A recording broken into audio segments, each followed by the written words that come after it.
Დაუბრუნდით პირდაპირ ეთერში, როგორ დაკომპლექტება აჭარის მთავრობა ამ წუთებში სოლოლაკში კონსულტაციები იწყება. თბილისში უკვე ჩამოვიდა უმაღლესი საბჭოს დეპუტატობის კანდიდატი ქართული ოცნებიდან, რომელიც დღეს ბიძინა ივანიშვილს შეხვდება.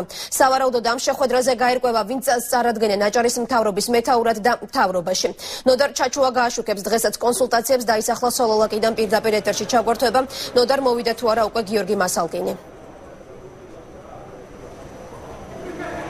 დიახტამთა ბიძინა ივანიშვილის ბიზნეს ცენტრში დღეს დილიდან მიმდინარეობს კონსულტაციები. აქ უკვე მოსულები არიან აჭარის უმაღლესი საბჭოს არჩევნებში გამარჯვებული კანდიდატები და კოალიციის ლიდერთან სწორედ გამართავენ კონსულტაციებს იმაზე თუ ვინ გახდება უმაღლესი საბჭოს თავმჯდომარე. დღესვე ასევე იმსჯელებენ კოალიციის ლიდერი და აჭარის დელეგაცია იმსჯელებს ასევე აჭარის მთავრობის თავმჯდომარის კანდიდატურასთან დაკავშირებით და ასევე 4 მინისტრთან დაკავშირებით, რომლებმაც აჭარაში უნდა დაიკავონ, აჭარაში მინისტრების თანამდებობები უნდა დაიკავონ. ჯერჯერობით უცნობია თუ კონკრეტულად ვინები არიან, ვინ სახელდება კანდიდატებად, თუმცა აქ გაჟღერდა რამდენიმე გვარი საუბარია მურმან დუმბაძისა და გიორგი მასალკინის კანდიდატურაზე, თუმცა ამის შესახებ უფრო დეტალური ინფორმაცია გახდება მას შემდეგ ცნობილი, რაც უკვე აჭარის დელეგაცია დაასრულებს კონსულტაციებს კოალიციის ლიდერთან ბიძინა ივანიშვილმა.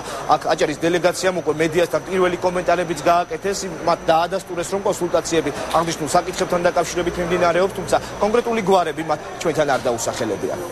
უცბად მინდა გითხრათ, რომ კანდიდატურები ჩვენთვის ცნობილი არ არის, თუმცა რაღაც რამოდენიმე გვარი ფიგურირებს, რომელსაც ვერ დაგესახელებთ, იმიტომ რომ კომპეტენცია არ მაქვს ამისი, მაგრამ დღეს ეთქობა გავიქეთ. არის საუბარი მურმან დუმბაძეზე. მათ შორის მურმან დუმბაძეზეც არის საუბარი. მიმდინარეობს აჭარის მთავრობის თავმჯდომარედ შესარჩევი კანდიდატურების განხილვა და ყოველივე ამას მიღების დაადგას ვატას ბიძინა, რომელსაც შევხვდებით რამდენიმე ხანში. გეტყვით იმას, რომ როდესაც გამოვალთ ბატონო ბიძინა, გეტყვით თუ ვინ იქნება აჭარის მთავრობის თავმჯდომარის კანდიდატურა. ასე რომ კანდიდატურები არაერთია, თუ ვინ იქნება, ამას უახლოეს მომავალში გაიგებთ.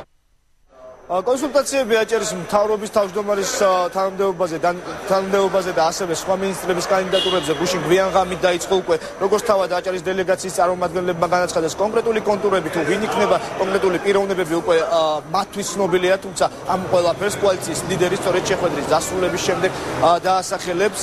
განხილვა დაახლოებით 9 საათია რაც დაიწყო, თუმცა ჯერჯერობით უცნობია იგი როდის დასრულდება, როგორც ჩვენთვის არის ცნობილი, თავად კოალიციის ლიდერი გააკეთებს კომენტარს უკვე მედიასთან და იგი დაასახელებს სწორედ როგორც უმაღლესი საბჭოს თავმჯდომარის, ასევე აჭარის მთავრობის თავმჯდომარისა და აჭარის მთავრობაში შემავალი 4 მინისტრის სავარაუდო კანდიდატებს. გმადლობთ, ნოდარ, ეს იყო ნოდარ ჩაჩუა, რომელიც სოლოლაკიდან საუბრობდა პირდაპირ ეთერში.